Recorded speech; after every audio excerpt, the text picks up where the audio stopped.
LSDM Dega Gostivar kërkoi përgjegjësi politike dhe penale për helmimin e mbi 3000 qytetarëve nga uji i ndotur, duke akuzuar institucionet dhe qeverinë për dështim në menaxhimin e situatës. Sipas Bojan Zafirovskit, autoritetet kanë hequr dhe nuk kanë reaguar me kohë, ndërsa kërkohet që të gjithë përgjegjësit në nivel lokal dhe qendror të japin llogari.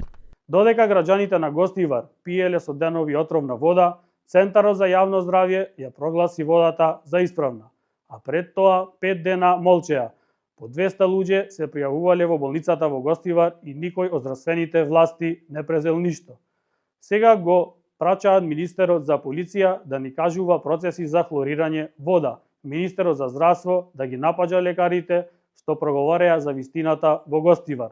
Deputeti Brane Petrushevski akuzoi LSDM-n, BDI-n dhe Arben Taravarin se po mbrojnë kryetarin e komunës së Gostivarit Valbon Limani në lidhur me skandalin e ujit në vend që të mbrojnë interesin e qytetarëve.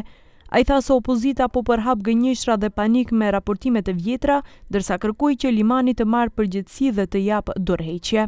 Сега во контекст на Гостиварскиот скандал повторно кажуваат само лаги, како она последната дека во Велешкото село Сливник водата е неисправна.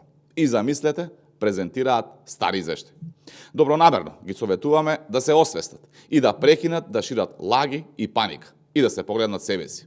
Ditë më parë, kryetari i Gostivarit Valbon Limani që vjen nga SH-ja e Taravarit kërkoi që rasti në të mos keqpërdoret për tema politike, ndërsa ka theksuar se prioriteti i tij mbetet shëndeti i qytetarëve dhe që Gostivarasit sa më shpejt të kenë ujë të pijshëm.